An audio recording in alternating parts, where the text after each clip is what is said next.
શ્રી ગણેશાય નમઃ. આપણી YouTube channel ભક્તિ સત્સંગમાં આપ સૌનું સ્વાગત છે. આજે આ વિડીયોમાં આપણે સાંભળીશું ફાગણ માસના વદ પક્ષની એકાદશી, પાપોને હરનાર પાપ મોચીની એકાદશી ક્યારે છે, આ એકાદશીનું શુભ મુહૂર્ત શું છે, પૂજન વિધિ કેવી રીતે કરવા, આ એકાદશીના પારણા કેવી રીતે કરવા, કયા નિયમોનું પાલન કરવું તથા આ એકાદશીનું શું મહાત્મય છે, શું ઉપાય કરવા તે પણ જાણીશું.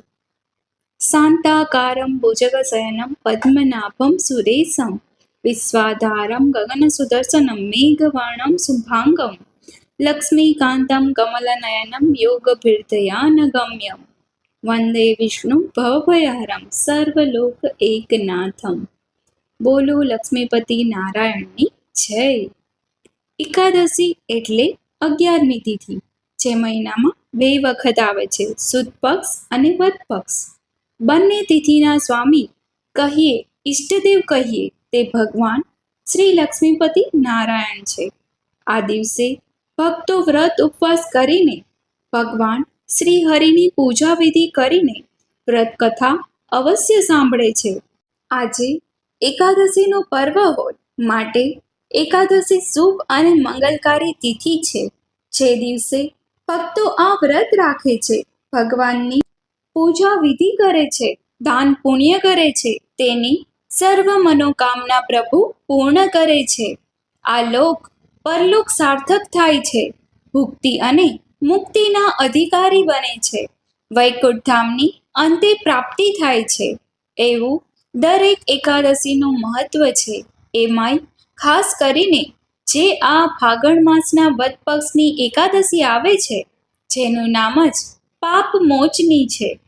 પાપ મોચની અથવા પાપોને હરવાવાળી, પાપોનો નાશ કરવાવાળી આ એકાદશીની તિથિ છે.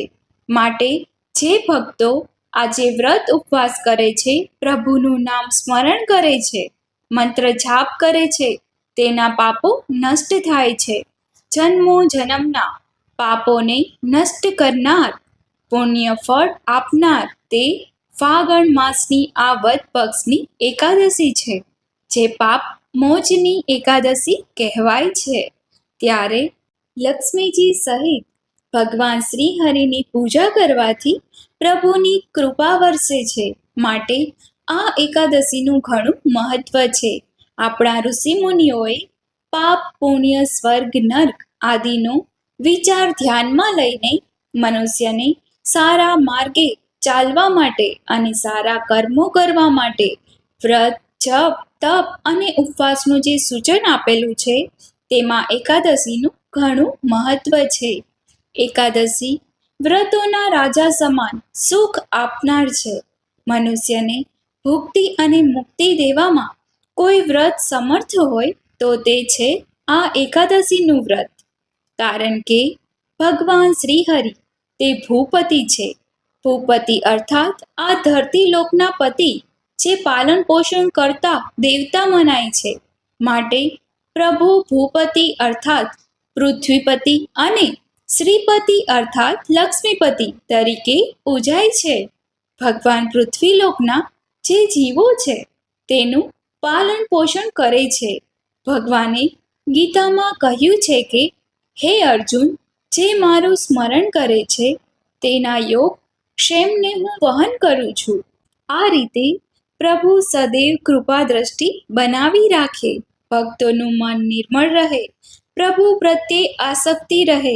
એટલા માટે ભક્તો એકાદશીનું વ્રત અવશ્ય કરે છે. વ્રત ન થાય તો પણ પૂજન કરે, અને પૂજા પણ ન થાય તો માત્ર નામ સ્મરણ કરે.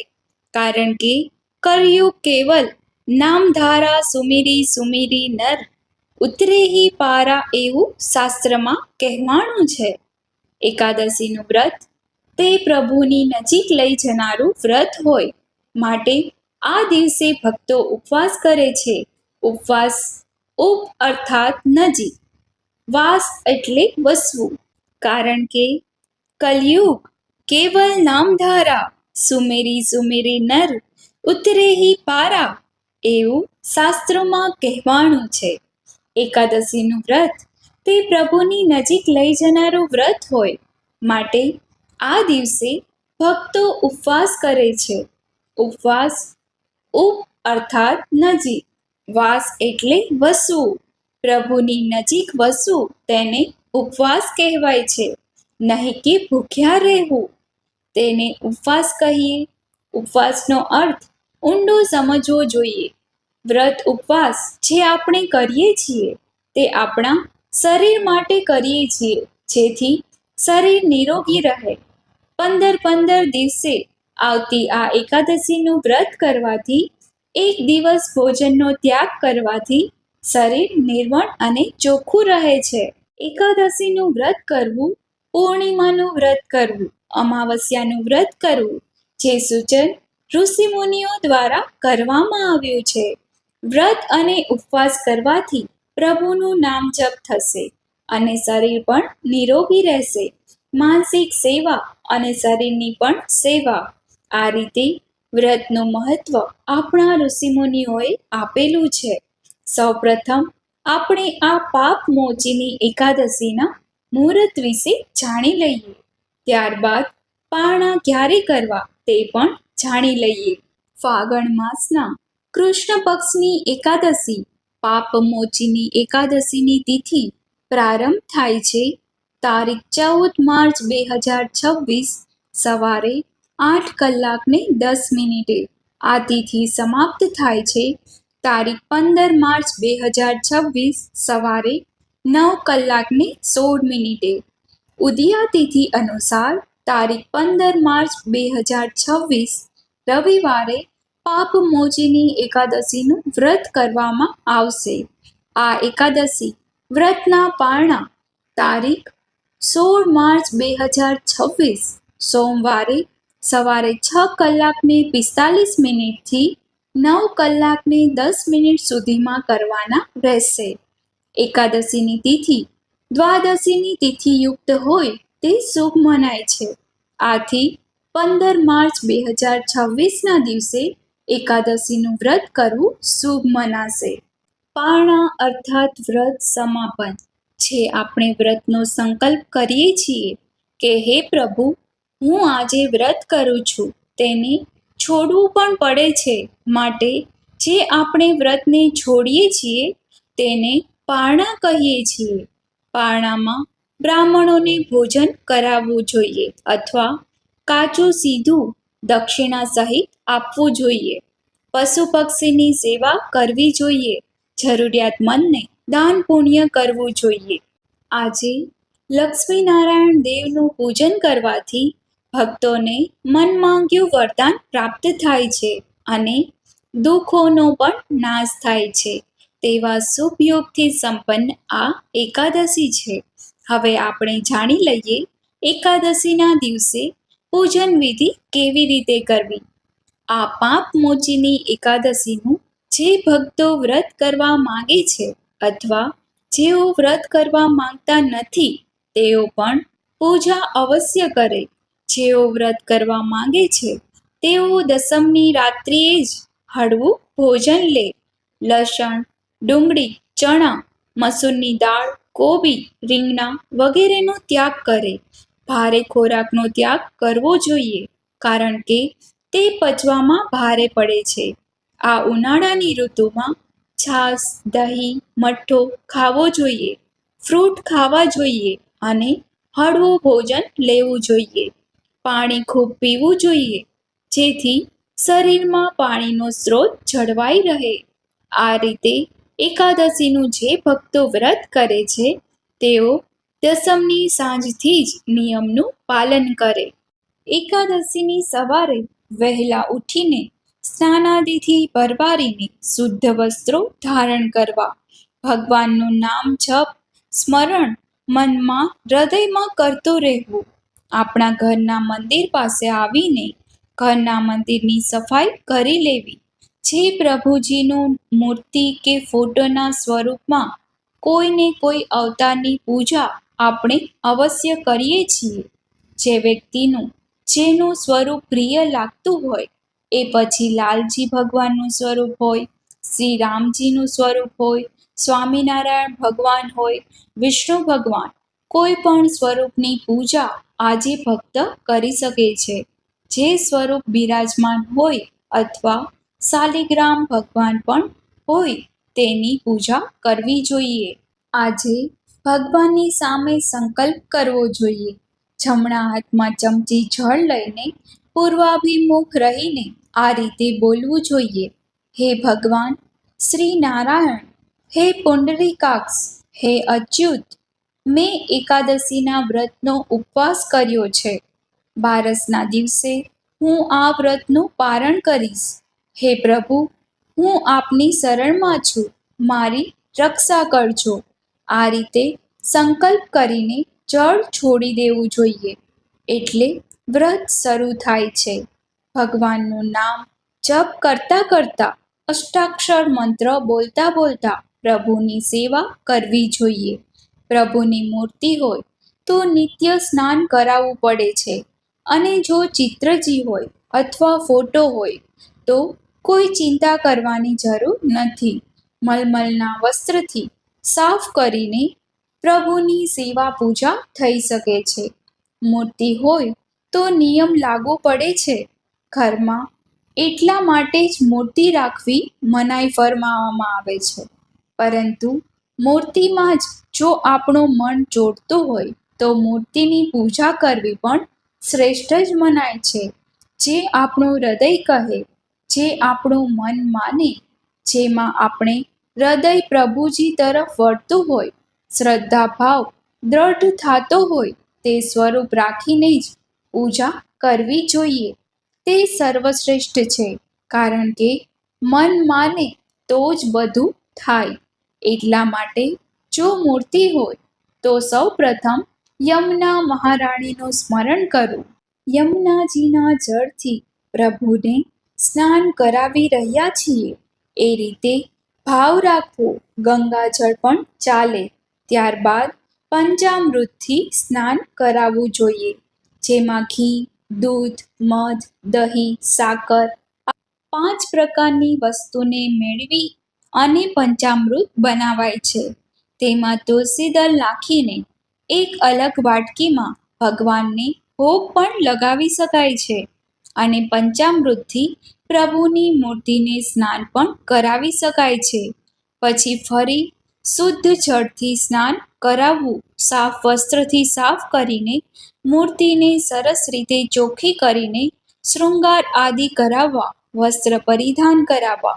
પીળું પીતાંબર ધારણ કરાવવું. મોર મુગટ છે, હાર છે, કુંડળ છે, હાથના કડા છે, ઝાંઝર છે, જે આપણે જે રીતે શૃંગાર કરતા હોય એ રીતે ભગવાનનો શૃંગાર કરવો. ખાસ કરીને એકાદશીમાં એ રીતે શૃંગાર કરવો જેમને જોઈને આપણું મન પ્રસન્ન થઈ જાય. ત્યારબાદ પ્રભુજીના શ્રીચરણોમાં 2 તુલસીદળ અવશ્ય સમર્પિત કરવા. પ્રભુને નમન કરવા. જે આપણે ભોગ તૈયાર કર્યો છે, મીઠાઈ, માખણ, મિશ્રી કે પછી સિઝનના ફળ ફળાદી ભોગ છે, તેમાં પણ એક તુલસીદળ સમર્પિત કરીને પ્રભુની સામે પધરાવવા. ત્યારબાદ ધૂપ, દીપ, નૈવેદ્ય, આરતી કરીને વ્રતકથા સાંભળવી. વ્રતકથા સંભળાઈ જાય એટલે ગીતાજીનો પાઠ સાંભળવો અથવા કરવો. વિષ્ણુ સહસ્ત્ર નામ પાઠ કરી શકાય છે, સાંભળી શકાય છે, જેથી આપણું મન પવિત્ર રહે છે.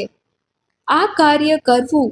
અને જો સમય ના હોય, ઘણા કામકાજી વ્યક્તિઓ હોય, તેઓ આ બધું કરી શકતા નથી, તો કોઈ વાંધો નહીં. મનમાં પ્રભુની માનસી સેવા કરી લેવી. પ્રભુના નામ જપ કરી લેવા. કોઈ દોષ ક્યાંય લાગતો નથી અને પ્રભુ આપણાથી ક્યારેય રીસાતા નથી.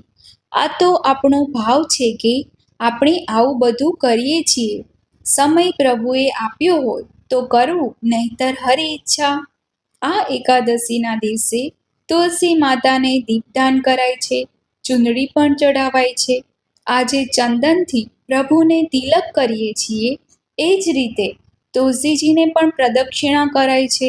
પીપળાના વૃક્ષ કે જે સર્વદેવમય છે, પિતૃઓનું પણ સ્વરૂપ મનાય છે અને લક્ષ્મીનારાયણ દેવ સહિત સર્વ દેવી દેવતા વાસ કરે છે, તે વૃક્ષને નમન કરીએ.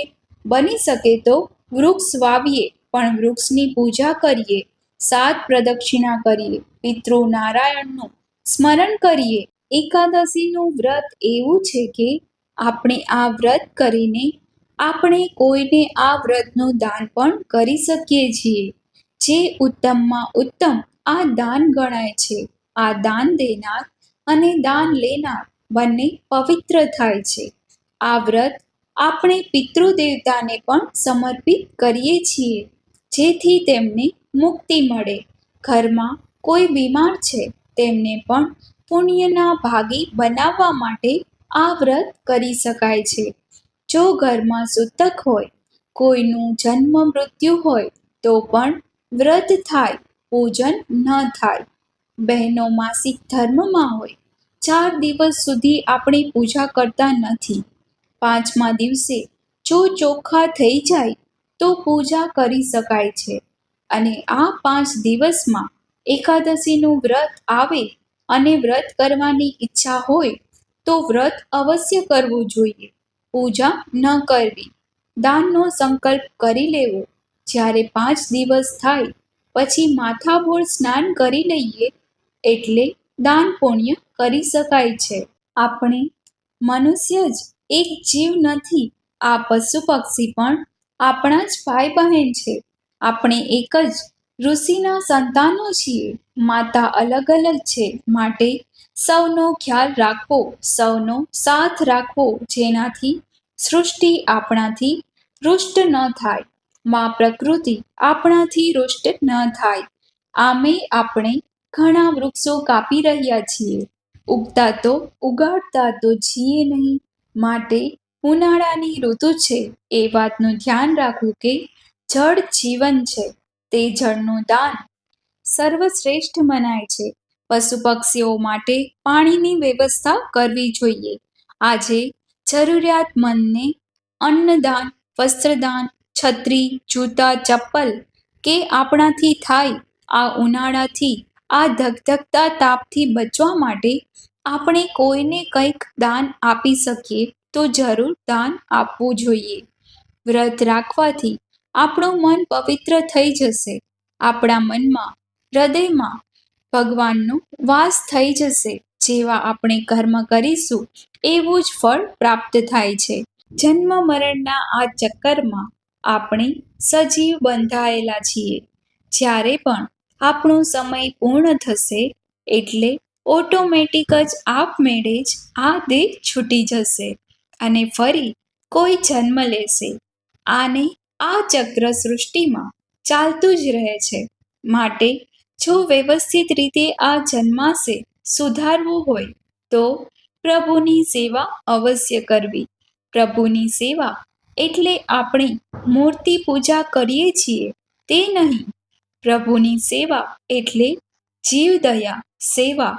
જીવોની સેવા મનમાં હંમેશા દયા રાખવી, કોઈની નિંદા કુથલી ના કરવી, ક્રોધ ન કરવો. આજે આપણે જે કર્મ કરીએ છીએ તે પ્રભુને અર્પણ કરીએ છીએ. આપણો જન્મ કોઈ પણ કુળમાં, કોઈ પણ જ્ઞાતિમાં થયો હોય તે મહત્વનું નથી. મહત્વનું એ છે કે આપણું હૃદય કેવું છે, આપણી ભાવભક્તિ કેવી છે. રામાયણ ગ્રંથમાં આપણે શ્રી રામજીના પાત્રને જોઈએ છીએ અને લંકાપતિ રાવણના પાત્રને જોઈએ છીએ. શ્રી રામજી કે જે સાક્ષાત નારાયણના અવતાર મનાય છે, પરંતુ દશરથ રાજા કે જેમના પિતા એક માનવ હતા, જ્યારે લંકાપતિ રાવણને જોઈએ છીએ જે આસુરી સંસ્કારથી રંગાયેલા હોય, તેઓ બ્રહ્માજીના પૌત્ર હતા. છતાં પણ જે માણસના સંસ્કાર હોય છે તે જ પ્રમાણે મનુષ્ય પોતાનું આચરણ કરે છે. માનવનો પુત્ર ભગવાન બની જાય છે અને દેવતાનો પુત્ર દુષ્ટ કર્મોને કારણે દાનવ બની જાય છે. માટે આ વાતનું ધ્યાન રાખવું, જો આપણે દેવતા બનવું છે તો પણ આપણે ક્યાં જન્મ લીધો છે તે મહત્વનું નથી. દેવતાના ગુણ આપણી અંદર છે. સત્વગુણ, રજ અને તમ આ 3 ગુણોથી આપણું નિર્માણ થયું છે. જો સાત્વિક ગુણ રાખીશું તો દેવતા બની જવાશે. જો તામસિક ગુણ રાખીશું તો દાનવ બની જવાશે. અને રજગુણથી પ્રવાહી સ્વરૂપ ન દેવતા ન દાનવ. લંકાપતિ રાવણના ઋષિ વિસર્વાના પુત્ર હતા. ઋષિ વિસર્વાના પિતાનું નામ ઋષિ પુલસ્ય છે અને પુલસ્ય ઋષિના પિતા સાક્ષાત બ્રહ્માજી હતા. પરંતુ રાવણના માતા કૈકસી હતા, જે એક રાક્ષસી રાજકુમારી હતા. રાવણે પોતાની માતાના ગુણને અંગીકાર કર્યો હતો, એટલે દેવતાના ગુણ અંદર દબાઈ ગયા, મનમાં રહી ગયા. દેવતાના ગુણોથી તે વિદ્વાન જરૂર થયા. વિદ્વાન એટલે કે સર્વશાસ્ત્રોના જ્ઞાતા તરીકે ઓળખાતા હતા. 9 ગ્રહોને બાંધી શકતા હતા. પરંતુ રાક્ષસી ગુણ, તામસિક ગુણ તેઓએ વધુ જ મનમાં રાખ્યું હતું. તેના કારણે તેઓ આસુરી માયાથી રંગાઈ ગયા અને ભગવાન શ્રી રામજી, કે જે એક માનવના સંતાન હતા, તેઓએ સાત્વિક ગુણને પ્રધાનતા આપી, જેને કારણે તેઓ ભગવાન બનીને પૂજાણા. જો કે શ્રી રામજીના પિતા દશરથજીના પણ કોઈ ભગવાન રહ્યા હશે, ત્યારે રામજી તો ભગવાન તરીકે પૂજાતા નહીં હોય. આ તો આપણે હવે પૂજીએ છીએ. દશરથ રાજા ભગવાન નારાયણના ભક્ત હતા. આમ આપણા લોહીના સંસ્કારમાં એ ગુણો સામાહિક છે.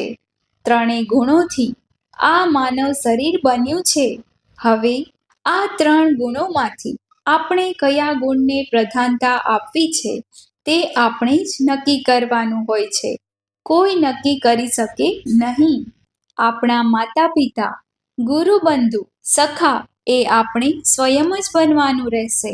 અને આપણે સ્વયં જ જે આપણે બન્યા છીએ તે કર્મના ફળને ભોગવવાનું રહેશે. અંત સમયે કોઈ આપણી પાસે રહેશે નહીં. માતા પિતા, ગુરુ, બંધુ, સખા. અંત સમયે આપણે અને આપણા કર્મો સામે સામે બેઠા હોય છે અને ન્યાય કરતા ન્યાય કરે છે. આ રીતે એકાદશીનો મહાત્મય ઘણો છે. આજે ભગવાનને ચઢાવેલા તુલસી પત્રથી સર્વ પાપ નષ્ટ થાય છે.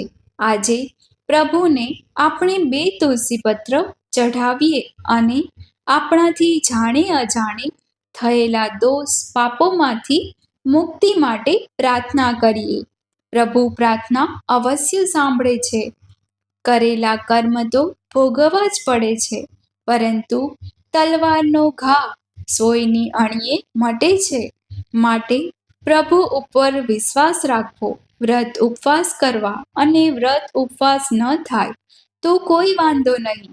પ્રભુનું નામ જપ કરીને આ વ્રતનો મહિમાનો ગાન કરવો. આજે એકાદશી હોય માટે સાત્વિકતા ઘરમાં પણ રાખવી અને મનમાં પણ રાખવી. તન મન ધનથી, મન વચન કર્મથી પ્રભુની સેવા કરવાથી વ્રતનું ફળ અચૂક જ મળે છે. ત્વમેવ માતા ચ પિતા ત્વમેવ, ત્વમેવ બંધુ ચ સખા ત્વમેવ, ત્વમેવ વિદ્યા દ્રવિણમ ત્વમેવ, ત્વમેવ સર્વમ મમ દેવ દેવ. બોલો ભગવાન લક્ષ્મીપતિ નારાયણની જય. આપ સર્વને પાપમોચીની એકાદશીની હાર્દિક શુભકામના. જય માતાજી, જય શ્રી કૃષ્ણ.